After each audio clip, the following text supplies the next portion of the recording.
guys, and welcome back to my channel. So just like you have seen on the intro, I want to talk about how to deal with a swindler. Now, who is a swindler? A swindler is someone who gets money dishonestly, either by cheating other people or by deceiving other people. Swindlers are someone who lies to get your money. And there are different types of swindlers. There are sophisticated ones. For example, like the owner of the MMM Postal scheme that duped a lot of people of their hard-earned money in Nigeria. So he's also a sophisticated swindler. But on my video today, I want to talk about the common swindlers. I mean, the ones you must have encountered in your life before, or that the ones that you will still encounter in the future. And I will be telling you the best way to deal with these swindlers. So guys, there was this friend of mine who wanted to buy a used car about 6 years ago in Germany. So because at that point he was not having his permit of stay, his stay permit, and he was actually living in Italy at that point. So he decided to give the money to some guys that he said is from their village or their family friend from their country in Nigeria. So he decided to give him the money, and the amount was actually 800 euros.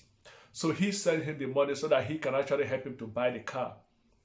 So after a while, after about 3 months, of not hearing from this guy, I mean, each time he calls this guy will give you one excuse or the other.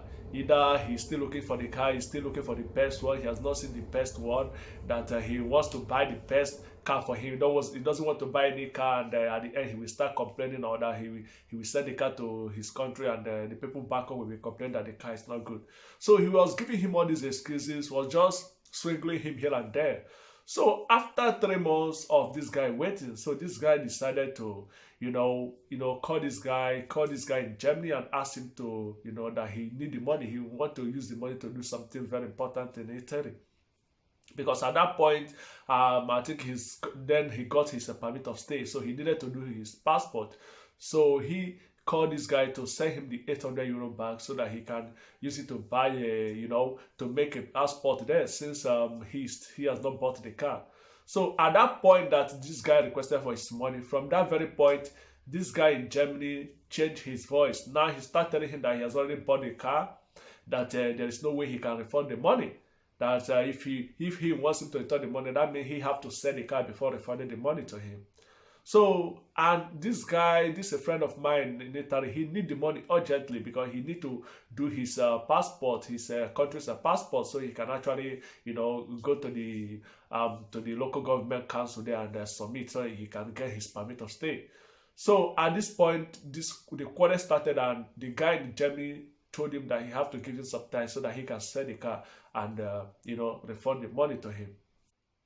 So after another 4 months of waiting, so this guy in Germany finally told him that he has sold the car, but he didn't get someone to buy it. That the car have waited so long, and the car have developed some fault that someone bought it and the person have not paid. The person was giving him little money, and the guy in Italy needed money urgently. He asked him, please, how much did the person give you? I need money urgently. I need to get my passport ready. So this guy told him that it's only 200 euro. 200 euro from 800. So this friend of mine asked him, how can that be? How can I give you 800 euro to buy a car for me? And the car you told me you bought for 800 euro, how can you sell it after 4 months? How can you sell it for 200 euro? And this guy in Germany starts shouting, shouting at him, raising his voice at him. So at this point, my friend in Italy decided to tell him, okay, no problem, just send me the money. So guys, basically, this guy only collected 200 euro out of the 800 euro he gave this family friend of his to help him buy a car. So guys, this friend of mine, I met him 2014, that's 5 years ago. So when he told me about these things, I was like, okay, who is this person? He showed me the person, and I know the person, and two of them are still together. So I was very angry. I was like, how can you still be friend to this kind of person? A person who cheated you, who swindled you of your hard-earned money, and yet you are still a friend to the person. He told me I should not worry, that he knows what he was doing. I said, are you sure you know what you are doing? And even the guy, when he showed me the guy, I mean, the guy have so many record of swindling people. I mean, so many people have always complained about him, about how he has cheated on them. So I was very angry at him, and I was like, hey, just discommunicate yourself from that guy. That guy is not a good friend to you. If someone who is a family friend to you, who you know very well from your country, can do this to you, so just give him some distance. He said, no, I should not worry. You know what he was doing. So they were still going around, going along. And at that point, he had his permit already. And I mean, after some years, he had his driver license. So he was basically helping this guy in Germany. Because the friend of mine from Italy, now he came to Germany. So he was helping this guy in Germany here to run some errand. So guys, this was what this friend of mine did to get his money back. So because all this while, he never showed that guy any sign that he was, or that he is still angry with him. So that guy now trusted him so much, and they were coming along very well. So now they do businesses together, and there's no sign to show that they are quarreling at all. In most cases, this friend of mine, we help these guys, to go and get some cars. Maybe this guy bought some cars outside of or close to the state that this friend of mine is living. So he will send him the money, like 500 euro, and he will go down and get a car for him. And this friend of mine, all this while, was still plotting his plan. Not until 3 months ago, like I said earlier. So this guy needed to get one car from the state that this a friend of mine was staying.